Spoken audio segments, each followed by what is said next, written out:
صحافی تھے جن کو جس بے دردی سے ڈیتھ اسکواڈ کو بنا کر ان کے حوالے کیا گیا، اور بڑے تعداد میں سیاسی ورکروں کو اور بلوچستان نیشنل پارٹی کے تقریباً سیکرٹری جنرل حبیب جالب سمیت 100 کے قریب بلوچستان نیشنل پارٹی ہی کے سینئر ورکروں کو بھی شہید کیا گیا۔ اور اس کے بعد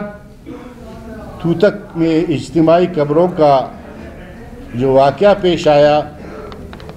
اور اس کے بعد جو لوگ جو قوتیں اس وقت غزدار میں تعینات تھے، آج چند مہینوں سے دوبارہ خصوصاً وڈ کی جو حالات کو خراب کرنے کی کوشش جاری تھی، جس میں بطخ خوری، مائنز والوں سے بطہ لینا، زمینداروں سے روڈ پہ چوری، ڈکیتی، اغوا برائے تاوان، جس کے بعد مجبوراً وڈ کے عوام نے کئی دفعہ اور خصوصاً بلوچستان نیشنل پارٹی کے دوستوں نے پریس کانفرنس میں ان چیزوں کی نشاندہی کی، لیکن اس کے باوجود جب ریاست لوگوں کو تحفظ دینے میں ناکام ہوئی اور حکومت وقت نے بھی ان عوام کے لیے کچھ نہیں کیا، مجبوراً عوام خود روڈوں پہ آئے اور ان قوتوں کے سامنے کھڑے ہو گئے، اور اس کے بعد جو وڈ کے حالات پیدا ہوئے، اور اس کے پیش نظر وہاں پہ جو فائرنگ جاری تھی جس میں کئی بے گناہ شہید ہوئے، اور روڈ پہ سفر کرنے والے لوگ بھی، جس میں ڈرائیور، مسافر، اس میں لقمہ اجل بن گئے۔ آج کچھ قوتیں دوبارہ اسی ڈیتھ اسکواڈ کو یہ چند مہینوں سے جس طرح فعال کرنے کی شروع کی ہے، اور حال ہی میں جو ایپیکس کمیٹی کی میٹنگ ہوئی، میرے خیال میں یہ اس ملک کی تاریخ کی واحد ایک ایسی کمیٹی تھی کہ جس کا بلوچستان کے دارالحکومت کوئٹہ میں جس کا انعقاد ہونا، اور اس کے ساتھ ہی جس میں تمام صوبوں کی جس میں نمائندگی ہوتی ہے، ان کے وزرائے اعلیٰ شامل ہوتے ہیں، تینوں صوبوں کی نمائندگی نہ ہونا یہ اس بات کی غمازی کرتے ہے یا اس بات کی نشاندہی کرتا ہے کہ یہ بلوچستان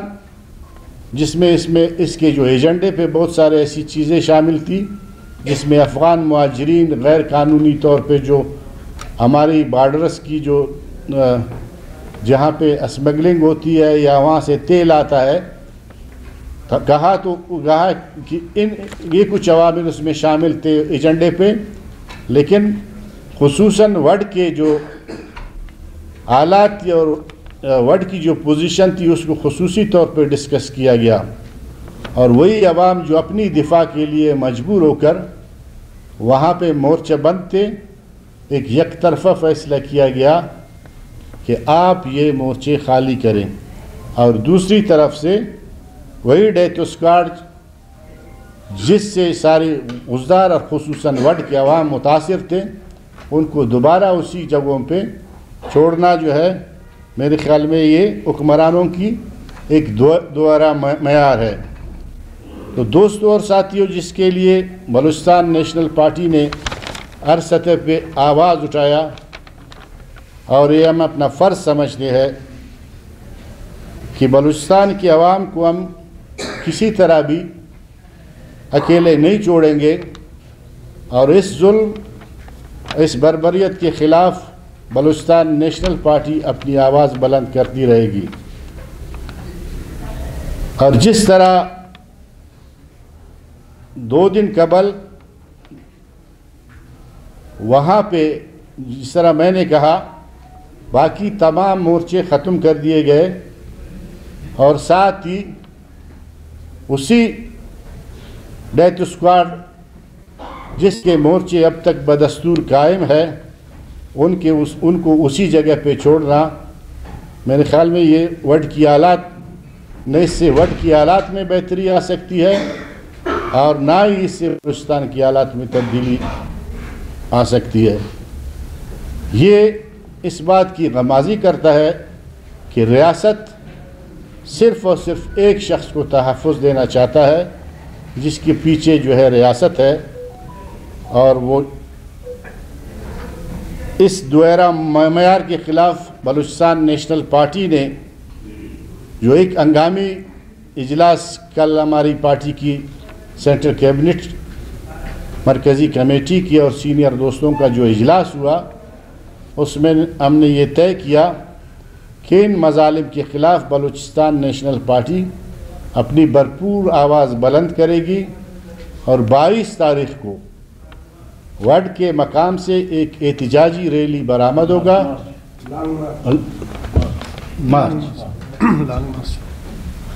لانگ مارچ برآمد ہوگا، جس کی قیادت بلوچستان نیشنل پارٹی کے قائد کریں گے، جو مختلف علاقوں سے غزدار سے، سوراب سے، کلات سے ہوتا ہوا جس علاقے میں پہنچیں گے اس علاقے کے پارٹی کے دوست اور عوام وہاں سے اس کو جوائن کریں گے، اور سوراب کے مقام پہ پنجگور اور تربت کے عوام اس میں شامل ہوں گے، لکھپاس کے مقام پہ نوشکی، دالبندن، خاران کے دوست اس میں شامل ہوں گے، اور لکھپاس کے مقام پہ کوئٹہ کے دوست، اور کسٹم کے مقام پہ جو ہے سبی، نصیر آباد اور جعفر آباد کے عوام اس کو جوائن کریں گی، اور بلوچستان پارٹی نیشنل پارٹی کے قائد سردار اختر مینگل اس کی قیادت میں یہ لانگ مارچ کوئٹہ آکی چوک پر آ کر ایک جلسے کی شکل اختیار کرے گی، جس میں بلوچستان نیشنل پارٹی کے قائد سردار اختر جان مینگل اور بلوچستان نیشنل پارٹی کے دیگر قائدین خطاب کریں گے اور اس میں اپنے آئندہ کا عمل کا اعلان کریں گے۔